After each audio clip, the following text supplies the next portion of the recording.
Hi, Matthijs. Hi. The first question is, what is a good musical composition for you, right? Oh, wow, the hard ones first. Yeah, hard ones is first. I suppose it depends what one is looking for. I am very obsessed with stuff like structure and that there is, I guess, some kind of through thread, just something that's sort of holding it all together. While I have been involved in quite a lot of sort of free improvisation stuff as well, I I enjoy it. It's not the first thing that I will gravitate towards. Like even if I do sort of like a free improv thing, inevitably there will be some kind of like motive or theme or something that I will constantly try and weave my way through. I guess the big things I used to always think when I was a student, and I guess I still kind of agree with that, is it's got to grab you either by the heart, the mind, or the balls, and like it's just got to grab you Yes, somehow. yes, And so that for me, I guess, is the most important thing about yes. like And a which was the last piece which actually grabbed you? that grabbed me. Yeah. Ooh. What have I been listening to recently? There were a whole bunch of, I think the album is called Field Recordings, which was done by Bang on a Can. And there were just a whole bunch. What they did is they would ask composers like Mira Kalix, I think John Luther Adams was amongst it. And the rule was basically that they had to use some form of field recording. It could be anything pre-recorded, and then build a piece around that. And that album, there are a couple of tracks on that that really were great. One that I keep thinking of is the composer Andy Akiho. He did. There's an album that he's got called No One to No One, and the title track of that. It's this sort of strange mixture, something that I like to write, the sound world that I like to write in as well, but sort of like of contemporary art music but with like a rock and roll touch. There's sort of definitely kind of like a foot in that kind of world. Um, Another like just a bigger work that really made a massive impact on me when I heard it the first time is by Kate Soper, a piece called Voices of the Killing Jar. And the idea behind it is that it's a song cycle because she's a phenomenal singer who I remember reading an interview somewhere with her once where she said, like she will at least do what the composer tells her to do. So she will write these sort of like strange things to sing and different voice techniques. But the idea with the piece was that each movement is based on a heroine from literature. So have like Daisy from The Great Gatsby or Lady Macduff, and it leans very much in the kind of like the very cerebral kind of contemporary classical sound music, I guess, spectral kind of stuff. But there are enough kind of like, because of each character and the sort of like the background of the character in the stories, there are sort of slight tips of the hat to those kind of sound worlds, sort of like the Shakespearean side. You have this sort of very strange kind of Renaissance-y kind of music, but melted together with contemporary ideas. Or the Great Gatsby piece has got sort of a slight kind of like jazzy 1920s thing. It's stunning work. And there's a fantastic recording of it on YouTube where you can follow the score along. And for me, that was just sort of like a wow, like what are all these ideas and stuff. John Luther Adams is someone else who I mentioned with the other album, but I mean his Become Ocean, I love that. Then there's also I think it's like The Air Up There or something like that. But there's a or the wind. It's got something to do with the wind, but it's this Yes. beautiful string quartets where it's all done sort of artificial harmonics and stuff. Beautiful sound world. Those are I think the most recent things that I listened to. And how would you describe your own music? Right?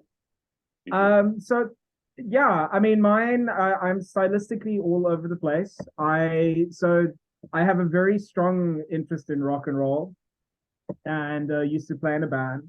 And then when I was studying, that influence kind of got like pushed to the side a little bit, because now I mean, we spoke a little bit earlier about like sort of academic composers and all that. You suddenly realize, well, okay, I now need to sort of fit in this box of like classical composer. And those influences were always there, but kind of buried. And then I remember having a conversation with Missy Matsoli, who encouraged me basically to like, who cares what other people think? Like lean into that.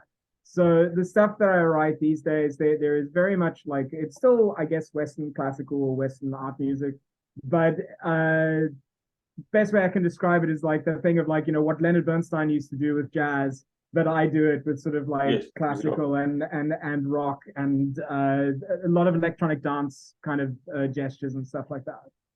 Yes, can you just a little bit elaborate on the last, right? You said that between electronics and gestures and how just.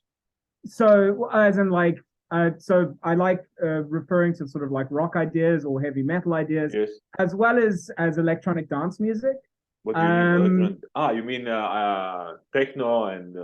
Kind of, yeah. So there's your techno, your EDM, those kind of ideas. It is, I suppose, like from a distance, one could say, oh, it's minimalist. It's that kind of idea of sort of repeating stuff. But I think there are certain rhythms that I incorporate, which are a little bit more kind of like you would hear this in a nightclub kind of idea. And a lot of that also came from when I was in New York for a couple of months, seeing classical music being performed in like bars. Yes. And I remember thinking a lot at the time, oh, cool, like that's what I want to do. And it would be great to have sort of, instead of getting a DJ, that you get like a chamber ensemble and that they play that. So a lot of the stuff that I did later on, there's my group, the Shot Ensemble or the Nightlight Collective, we called ourselves at one point. We would do those kind of shows where we would play in slightly kind of stranger venues like a car garage or nightclubs. We did quite a few, but the stuff then that I would be writing for those kind of venues would have that slightly more EDM kind of idea. Yes. And that was always kind of fun. Like I remember there was a show we did once where I became very aware that at the back of the audience there was a woman holding a drink and sort of like dancing at the back of it. It's just like, yeah, like that's exactly what I wanted, that kind of audience response. And do you remember what triggered that? What was the trigger? What? Well, I can remember the piece. I can send you the recording, but it was a thing called Unlike. That particular show that we did was called Bomo, which was done in a vintage car garage in Salt River, which is a slightly more kind of industrial area of Cape Town. And we sort of surrounded by all these broken old cars. And the sound world that we had for that was this weird mixture of free improv, works by Cara Stacey, Galina Juritz, Juliana Fenta, and myself. And the piece that particular piece I remember was very kind of like an EDM inspired, sort of slightly laid back kind of dance thing. And there was clearly something about the groove that definitely resonated with the woman. What triggered you to start writing that music, right? What was the trigger? I think it was that sort of like hearing, seeing classical music in bars, seeing it being done. This time in Europe, right? Yeah, well, this would have been so this was around like 2015, I think, 2015, and I would have. I was in New York 2009, 2010. So it took a while because I would say like when I came back from New York, myself and Cara and Petra Hofmeyer, we went around to various bars in Cape Town and we're like, this is what we want to do. We want to play like, contemporary art music here. And the response that we would generally get would be like, but it's not rock or jazz. It's like, yes, we understand it's not rock or jazz. This is why we want to do something new. And it took quite a few years until there was a guy, Carson Rush, who owned a club called the Blah Blah Bar, where he heard something that we did or had heard of us. We did a concert of arrangements of Radiohead, as well as sort of our slightly more kind of like rock and roll string quartet stuff. And he was just like, well, I have this venue, come and play here. And through that, we got this lovely, like a year-long residency where we did like, I think 7 or 8 shows. And it was great to finally have someone who was kind of like, I will take a chance on this. I mean, the kind of stuff that he would have there would be slightly more kind of, you know, more experimental jazz, more just a little bit on the experimental side, but still accessible enough that someone can pop in and have a drink and sort of hear what's going on. Yes, Yeah. And would your music would be different if you would live, let's say, in Europe, right? Not in. Yes, I think so. I do think so. I think like so part of what started. I can tell you exactly what started the leaning hard into the rock and roll thing. Yes. So I had a very good lesson with Missy Matsoli. So she explained, you know, like do more rock in your music. And then a couple of months later, I had a lesson with a guy in Germany, in Cologne, and it was awful. And he basically kind of like, I felt, on the one hand, I felt that my writing was like too like old-fashioned for European audiences. I felt like just sort of out of place. At that point, I didn't really like sort of like the really contemporary classical music that was being written at the time. And it took that helped later on. There was a guy called Samuel Friesen who sent me a whole bunch of links of just like, listen to this. And it's like, it's not all what you think it is. And after that lesson, that awful lesson that I had, I decided it's like, you know what, like, I'm done. Like, I don't want to have anything to do with classical music anymore. Like, I hate this world. But if I'm going to finish, then I'm going to write one last piece, exactly how I want to write it, and do like what Matsoli suggested. And that then became my 7-string quartet, which was very inspired by bands like Nine Inch Nails or Opeth, Radiohead, stuff like that. And the response that I saw, so that piece then years later, finally was performed with the Shot Ensemble. There was a concept that we needed a program. It's just like, well, I've been looking for an opportunity to do this. And I think generally the response to it and like just kind of what I had been thinking about classical music and how it is approached and everything, I started leaning more and more into it and just kind of going like, this is the route that I want to do. So, I mean, the point is that like years later, then there was a quartet that I wrote called Rage Against for the Signum Quartet, a German group. And because I knew that it was sort of aimed more for a European audience, by that point, I had spent a lot more time listening to kind of contemporary classical music like your Kate Sofas and those composers, Caroline Shaw and people like that, that I knew kind of that if I wanted to, and I say this very carefully, be taken seriously by sort of like a European audience, I would have to kind of incorporate that sound world a little bit. So even though that piece is, as the title implies, it's based on like Rage Against the Machine kind of ideas, or a lot more. That's very much an EDM sort of electronic dance music one inspired. But there are also more kind of gestures through it. Like the whole piece is based on it's that song by Led Zeppelin, In My Time of Dying.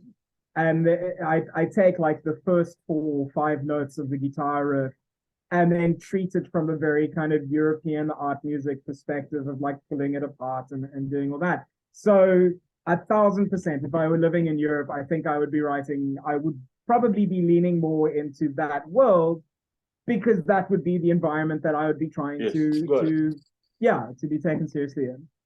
Got it. And if you would be a woman, right? If I would be a woman, would your music be different? Probably. I don't know. Maybe. I've never really thought of that.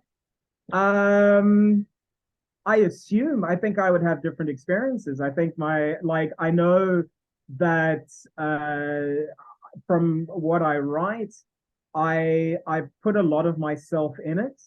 So I think like whatever my experiences would be, they would definitely work its way into my pieces. Yeah, I think so. Yeah. I don't really know how to answer that, but I think like I would definitely say, yeah, I think it would be very different. I don't know. I genuinely don't know. And right, correctly, I understand you are like you are composers, which are you are from composer who works and thinks in the sound only paradigm, right? No, so my philosophy with composition is that it's the whole thing of like sound world. How you write, I think, is dictated by the occasion. It's dictated by like Okay. what you are writing for. Yes. So, and like as I said, that thing of like you're writing in bars, so you write a little bit more kind of rock stuff or things those kind Yes. of audiences would enjoy.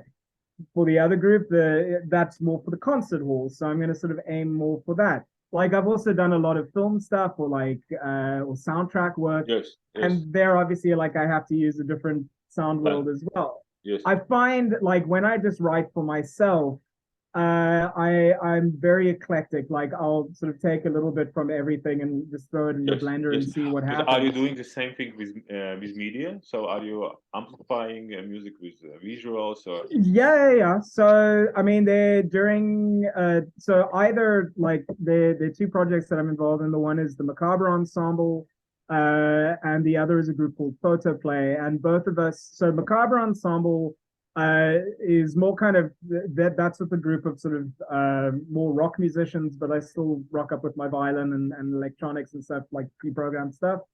And we do soundtracks to sort of like your classic kind of horror films, your silence, sort of Nosferatu and Metropolis and stuff like that.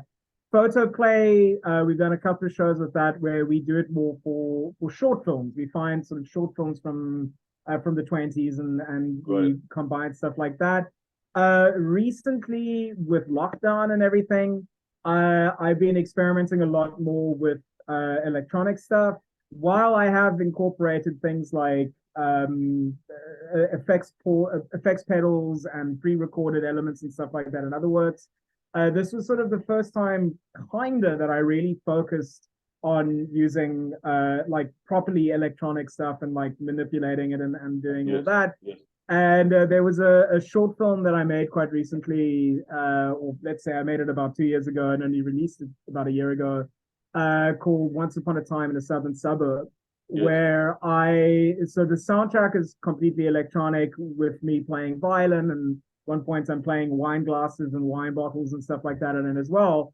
And the film that I made was filmed entirely in Minecraft. yes, So like with a friend of mine, he was the cameraman and sort of yes, followed me around this build that we'd made.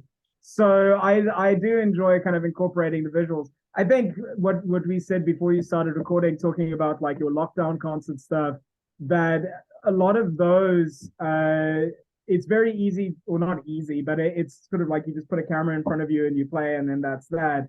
And I think that kind of because one was forced, because everyone was doing it, it was kind of fun to kind of see, well, like I don't just want to do a concert video. There was a thing that I did together with Kara where we made this sort of short film where she was filming herself in Joburg, I was filming myself in Cape Town. She went and filmed a whole bunch of things and we blended them together. yes, But yes, it's that idea of like you're trying to use the medium properly instead of just yes, kind of going yes. like, here you are in the room. Got it, got it, Yeah. got it. And what's your most favorite uh, technological artifact which you use when you compose? Oh, I mean, there I just use Sibelius and GarageBand. It's very boring, but I mean, like Sibelius for me was a massive help. Primarily, so I'm a violinist. While I do play piano, not well enough that I could ever play back what it is that I want to write. And I think I also find stuff like you can always kind of hear if someone has been writing at the piano because all the voices and harmonies all sound like that. Whereas opposed to like, if you have the freedom of like, your electronic software, whatever, you can have the music like that and like spread out voices a lot more. So that was a big help for me to sort of listen back to what I was doing and become a little bit more experimental with what I was doing. And I mean, like an electronic sort of sound, very much basic sort of garage band. And I will say over the years I've gotten better at using it, but it is just that sort of thing of like I am a firm believer of like you use what you have. You use what you have Yes. access to. Yeah. Got it. Got it. And uh, looking back, right, 10 years back, how your music changed, right? I mean, 10 years, that sort of, I guess, would have been the point where I started really leaning hard into the rock side. Um, Currently, while I do still kind of do it, I find myself a lot more, especially sort of the electronic stuff that I've been doing. So there was an album that I released as Bat Composer, called The Spaces Between Life and Living.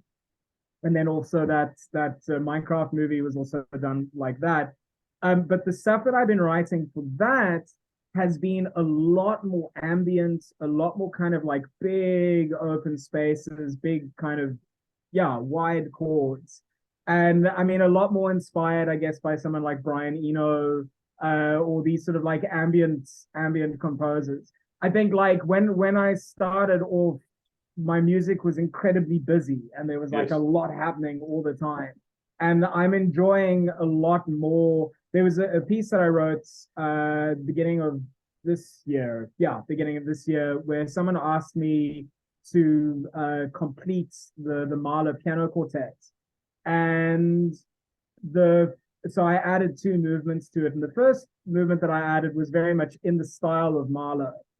And then the second movement I added began as sort of like a Mahler adagio, a slow movement kind of idea, but then it became that on steroids. It just became this like completely open, free, to the point where I remember sitting in the audience and someone in front of me sort of kind of started looking at their watch and I wanted to sort of like stop it, like listen. But just the idea of kind of like that sort of you want that sort of open, endless kind of idea. So I think definitely that's where the music has gone. And I think a lot of that does have to do with stuff like lockdown and COVID and Yes. all that, Yes. where it's just like the whole reason that I did that electronic album was purely just to kind of like I'm obsessed with like ASMR videos and things like that. And just wanting something that like this just sounds nice. It just sounds lovely. Like you're in this like the idea of sort of like the oral equivalent of getting into a warm bath, that it just is sort of like warm. So that's definitely comes from there. Good. Good. Good. And what is your way of composing? Like how you start and what kind of stages you go through? I generally like to kind of know how I'm going to finish. I'm in a bit of a strange situation now with the piece that I'm working on at the moment where I have no idea how it's going to end, but I know I need to finish it. So it's the sort of like I'm not really going towards something. Generally, I like to know the destination, even if it changes along the way. I do find a lot of the time while I'm writing, a new idea will kind of creep in and I'll go, oh, that's more exciting, and I'll follow that. Yes. And see somehow if I can get back to how I started. I very much write within Sibelius. It's very rare that I will sketch something every now and then. So my phone is full of voice notes where I'll sort of have an idea and I'll just quickly sing something in it and then forget about it most of the time. But yeah, it's very much sort of one bar at a time. I like using a lot of motivic ideas. So it's sort of like once I have found a strong, I think most of my pieces you can see there's like at the beginning there's a here are a couple of musical ideas, and by about a minute into the work I've decided, oh, I like this one the most, and then I build everything around that. But yeah, I tend to work with kind of like quite small cells or musical ideas of Yes. like 4 or 5 notes or something like that. Um, uh, but as I understand, right? For you, it's always you have some imagination how the piece should be, right? And then you Kinda. turn like it this imagination into the piece. Um, Yeah, kind of. It's I do generally try. I think like I mean I mentioned earlier the thing about structure. Like I think most of my works are some form of variation on ABA. Like I like, even if it's like ABA1 or A2 or something, where it's like there is definitely something that holds it together throughout, even if the ending is a complete reworking of the beginning. There will be something in it that one can kind of go, ah, yes, that comes from there. So I do that. A lot of the stuff that I write is kind of in that form. I just find it's an easier way to sort of to hang on to, and obviously, you know, you can add like a coda, for want of a better word, of something new. But it, for me, it helps just to kind of have that to hang on to. Yes, yes, got it. And but how's the process? So it's like you listen, you research, or listen other music, and then just somehow internally the piece start appearing, and then you're writing, or how Sometimes it's, it or just depends on the you project. start pushing yourself. You have some image in it, and you just second by second, and you're going in Sibelius and write. How it's It's practical works. a little bit of both. Like I generally kind of you know, I'll spend a lot of time thinking about a piece before I actually start writing. So Yes, and what are there the main is questions in that stage? like, oh,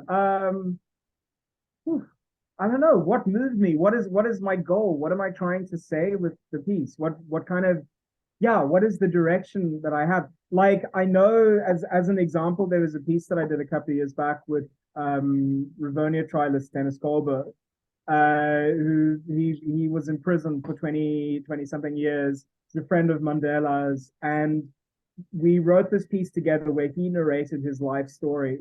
I can send you the link for that. But he, part of it, while I was working on it, it became apparent that there was going to be an overtone singer who was going to be joining us. And that already kind of gave me a good sort of like, okay, I need to find a moment, like the moment of the piece where I can incorporate this voice. And it has to happen. Firstly, he's got to be introduced at some point. And that was sort of like within the piece, it's like, okay, I'm going to that he is now stating one of the main motives. But then also at the same time as like I knew that there was a certain motive that he was stating that I wanted it to come back and sort of like the gut punch kind of moment. So like before I had even written a note, I knew that I had these two pillars that I had to sort of fit everything around. I mean, I think what, just as an aside, like regarding that piece and like structure and stuff like that, what I found quite interesting when I was working on it is that each movement is a story of his life. And each movement would kind of like introduce like, you know, a 4-note motive. And he had his own theme as well. But by the time one got to the last movement, all these motives were linked together, and it became like there's the whole theme, and the whole idea of like the piece is called Moments in a Life, and it's that sort of thing of like you have all these little moments making up the overall his life. And I don't know how intentional that was when I wrote it, but I do know that when I got to the last movement and I started stringing them together, it was just like, hey, like clever composer. Didn't intentionally set out with that kind of idea. But yeah, they are usually where before I start writing, I will spend a couple of weeks just mulling over it. Sometimes I'll just sit at a piano and sort of noodle about and see what I like. But I think a lot of what I do is by feel, and I think this is also why Sibelius is so handy. I mean, there are gestures that I know that work. There are certain Yes. things that I know that will get like a certain response. But it is still kind of like I will write, I'll sit back, I'll listen, go, that feels too long for me, that feels too short. But then, I mean, like I generally like to think that I have a pretty good idea of structure and like how flow works. But then I find out a lot of the times, like I'll speak to someone else and they'll be like, this just goes on for too long for me. It's just like, but it feels perfect for me. Yes. You know, so it's a lot, there's a lot of trial and error, listening back, sort of going back and forth. It's very rare, but it has happened as well that I will just go in and like delete 200 bars or something like that. I mean, I'll save it somewhere else, but just kind of go like, no, this is not at all what I wanted to do. And like, I followed the motive and I didn't like where it ended up going. Got it. But yeah. And what do you fear the most, composer? What is your composer fear? Wow. I guess people not playing the stuff, people getting bored with what I've written, or like having enough. I mean, like I guess from a purely practical sense, you know, man's got to pay rent. So like, if they want to keep commissioning, I will keep writing. I think I'm worried if I start stagnating a little bit. I worry that I start repeating the same idea. Like, I'm very inspired by like a band like Radiohead, or a band like the Beatles or Pink Floyd, where you can see like they're constantly evolving, constantly changing, constantly pushing. And I think like what helped, so my dad is a composer, and I grew up in this environment of watching him evolve musically as well. Like, there was a point where he would be writing, I guess, sort of a little bit more you know, Stravinsky-ish, Shostakovich-ish kind of stuff. I mean, growing up in the 70s. And then, like, you know, seeing how sort of in the early 2000s, he started getting a lot more interested in John Adams, and how that completely changed how he wrote. And because I was watching all of this, it's sort of like it's not like I was evolving along with him, but I was also kind of getting ideas of like, oh, I like that from the Stravinsky sound world. I like this from the Adams world. To the point, I mean, he wrote, there's a work of his called About Nothing, which is all based on minor thirds. And years later, there was a piece that I wrote, which was also again based on minor thirds. And as a sort of half joking title, I called the piece "The Songs Our Fathers Taught Us." And it's just that sort of idea of like, you know, I've grown up in this world, and like, of course, it's going to work its way into it. But I think it is that sort of, yeah, the fear of not evolving, not growing. It's very easy just to go like, this is just how I'm going to write. This is just the sound world that I'm going to do. And I find that boring. I think one should push oneself a little bit. Yes, got it. And why do you still compose?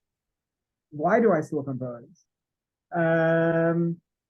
Because people ask me, I guess. I think it's like there are a few projects. There are a couple of pieces that I've written, which have been just for me. I think with a little luck, that should be performed for the first time. I wrote a violin concerto 7 years ago just because I wanted to.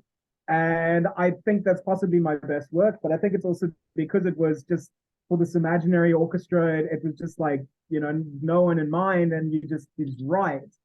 But yeah, I think it's people still ask me to. I think it's also like, as you may gather by these incredibly long answers that I give, like, I have a lot to say, or I feel I have a lot to say, and like I do sometimes struggle with the words to say them, but I can at least, like, in composition, just like get it all out on the page. Yes. I mean, part of why I started writing, besides for growing up in sort of a musical family, so my mom died when I was in high school, and that was sort of like, it was in my final year of school, just before I was writing my final exams. And you know, during the break between school and college, while all my friends were going out to party, I sat at home and I wrote a piano trio. And it was just this sort of thing of like, just to try and find a way to sort of express what was going on in my head.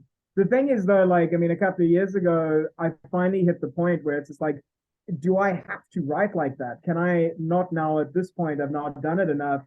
Do I always have to completely throw myself into the piece to write? Can't I just, you know, I know the mechanics behind it, and the sort of the more technical side of it. So I've tried, for my own sanity, to start focusing a little bit more on that, like knowing that there are certain gestures that one can do to get certain effects and stuff. But I think, yeah, I think primarily it's like people still ask me to write stuff. I think it's to express myself. I think even if no one, you know, as I was about to say that, that's like probably not true. I know that there have been a couple of moments where I have wanted to quit writing because I felt no one was interested or no one was performing the stuff.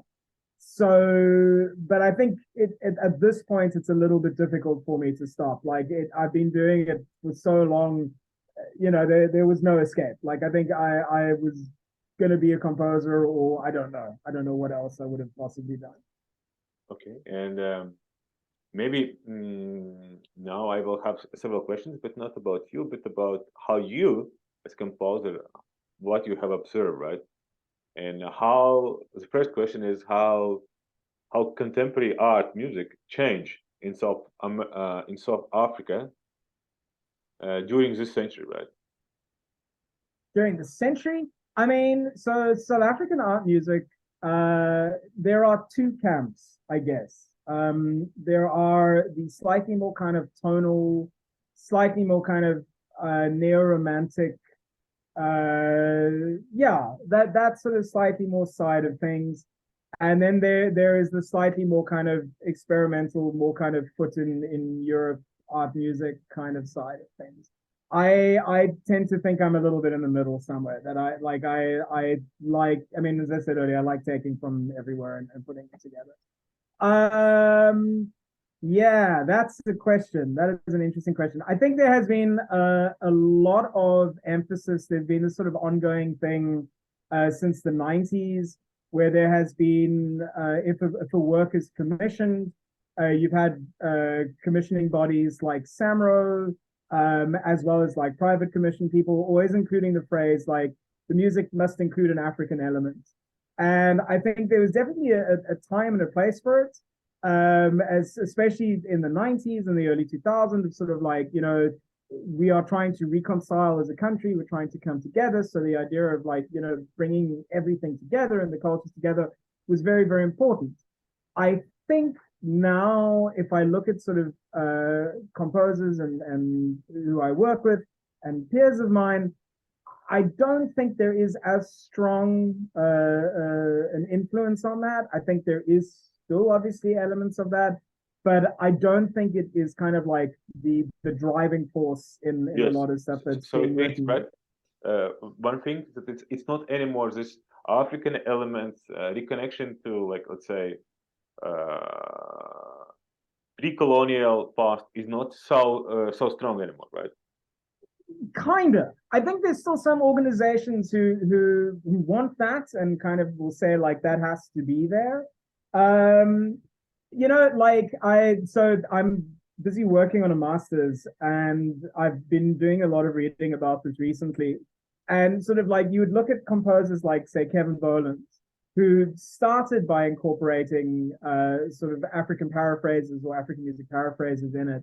And that came from a perspective of, to the government, because of like apartheid and everything. It's like, no, we will legitimize, I use the word loosely, but like, to as an act of rebellion. And then at the time, there was sort of like a big kind of like, what is this? You can't do this. And then, like a couple of decades passed, and then suddenly the composers who were saying, like, you can't do this, were very happy to do it themselves, and then started sort of like adopting it. And then, like one of the things I was reading about it at the time, someone said, one could view it as maybe a little opportunistic. It could have maybe been to sort of like work one's way into it. I don't know if that's a controversial thing to say. But it's now kind of, I think there are still definitely elements of it. And I mean, it has only been 20 something years since apartheid ended. So of course it's not that it's unimportant or anything like that. But I think it's now coming from a slightly different angle as well. Yes. Biggest, of course, is that the fact that we do have a lot more Black composers. We have a lot more African composers. And they bring with their own kind of I guess cross-culturalism, for want of a better word. For me personally, I find that maybe a little bit more authentic. I think it's the whole conversation about cultural appropriation, that's a whole other discussion. But it's that thing of like, for me, if it's real or not, if it feels real, if there's the intention behind it, as opposed to kind of like I'm just sort of doing it because everyone else is doing it. This is like, this is genuinely what I want to do. This is the voice that I want to bring out. So I tend to feel a lot more comfortable. I have written like that, obviously, but I feel a lot more comfortable when I collaborate with another African musician. So I will write works with Matthijs van Dijk. We will do a lot of stuff together like that, and that feels for me personally. And I don't know if it will annoy people, but it feels a little bit more authentic than just kind of like I'm going to try and sound like the Lion King or something like that. I mean, that's being a little extreme, but you know what I mean. It's that sort of just sounding African because hey, we've got it. But yeah, I think I think that's probably one of the biggest changes. I think that there have been a lot more I think things have gotten a little bit more experimental. If I kind of look at like what composer friends of mine have done and myself, there is a lot more kind of how do I put it? It just feels a little bit more free, a little bit more like experimental, I guess. And I think a lot of that has to do with the circles that I'm within, or the music circles that I'm within, we are kind of like on the border of like the mainstream kind of your academic composers. So there is a certain freedom that comes with that, I think, where it's that age-old thing of like, if you ain't got nothing, you got nothing to lose. And like, who's listening? So what? No one's listening. So what? And you just like you do things and you create and you just go crazy. So that I think is kind of more the world that I'm in. But it is interesting to see the shift. I'm kind of excited to see how it's going. I am very curious. This whole sort of like must include an African element.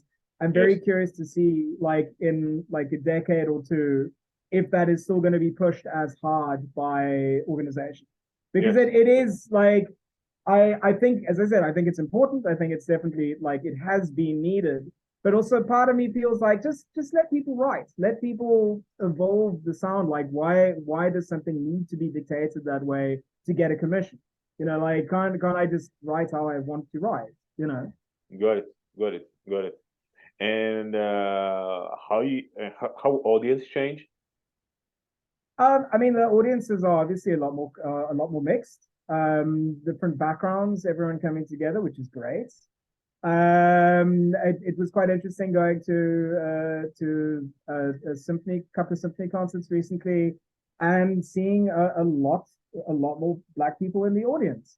Where if I think of like when I was playing in the orchestra in the early 2000s, that wasn't really the case. It was a lot of old people with white hair, and it was just it's lovely to see that changing. Lovely to see that there are a lot more Black musicians, Black classical musicians. So there is definitely a transformation that is happening, which I think is very exciting and very positive.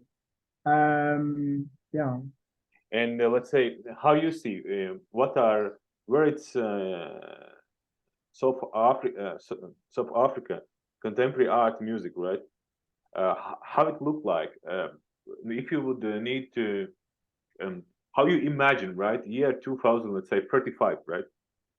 How you would what's your imagination? What's going on, right? In which direction it all goes, right? Sure. I don't know.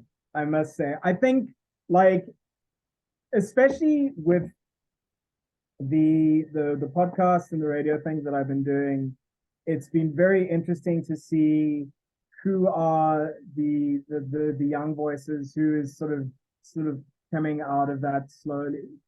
I say this carefully. I don't know if there will be as much emphasis on the technical sides of composition. I think like there's a lot more. I think you look at like technology and everything like that. The thing of like anybody can write now. Absolutely anyone can write music, and I think this has always been what you were saying about sort of academic music. It's that ongoing battle of like there used to be a guy around who would like someone would write something and he would very loudly go, that person doesn't know how to compose, and it's just like no, doesn't know how to compose in your world, in your kind of like classically trained world. Why is this music less real or less authentic or than yours or something like that? And I think there are a lot more people out there who are because of the technology and everything, creating fantastic stuff, but not being able to read or write a note.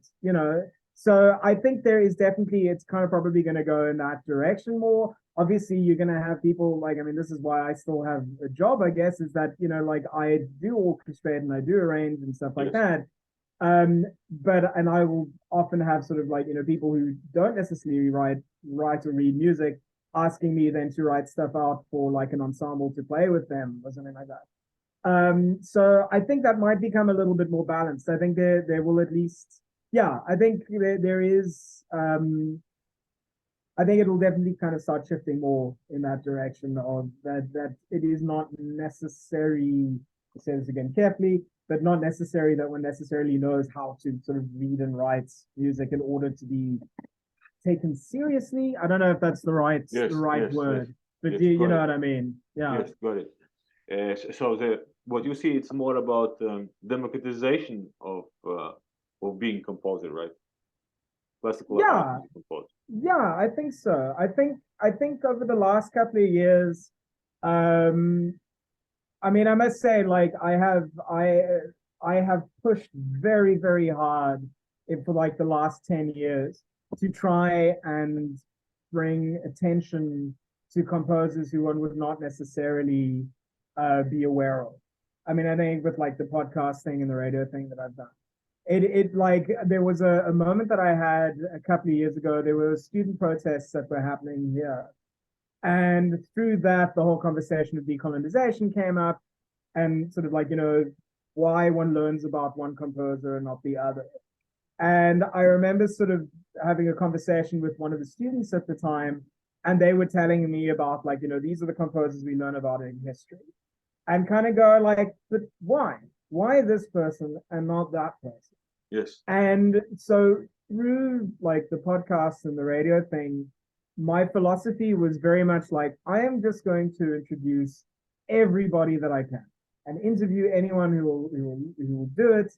And it's not for me to stand up and go like, this person is the new great composer to look out for.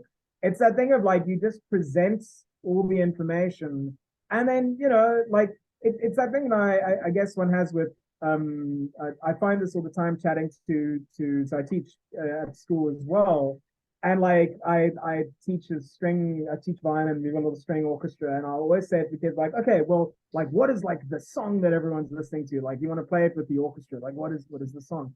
And the response that I've been getting more and more from the kids is like, well, we all have Spotify accounts and we all just like listen to what we like. And we don't necessarily, we're not all listening to the same big song. I mean, obviously every now and then, like something will become like this cultural phenomenon. But because things are so varied, it becomes a lot easier to have an audience, I think. Like, and so my approach has been very much to kind of go like, this is everybody who is out there. This is like with the radio thing, to be like, I think this is a good representation of this composer, or this is a song they sent me, or whatever. And then you as the audience can go like, I like this person, I like this person, I have no interest in this person. And like, yeah, I guess it is that democratized a little bit more kind of, yeah, you just choose what is out there. And I find that very exciting. I think there have been, I don't know how it's been around the rest of the world, but I know South Africa, we have had a little bit of a gatekeeper problem, and like it's been nice to kind of break those walls down a little bit. Got it. And last question, how you see what is the role of contemporary art music in South Africa society? I personally think that South Africa has some fantastic art music. I think that it is one of our greatest exports, but I think it is painfully underutilized. I think people are slowly catching up and slowly realizing what we have. I remember in 2010 when I was in New York, having this moment of just like, if only people knew like what it is that we have to offer. And it became like this obsession of mine for years now. And it is just this thing of like, this maybe sounds harsh, and I know there are plenty of people who have had careers off it and have, like, you know, gone overseas with it and stuff like that. I genuinely think that no one gives a damn about, and I'm being polite, gives a damn about our Mozart or our Beethoven or our Brahms or anything like that. I think if one has the opportunity to if one is overseas or if one is going overseas, that one needs to bring some form of South African art music.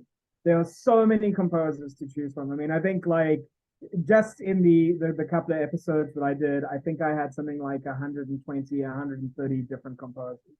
And it's just this sort of thing of like, there is such variety and such choice.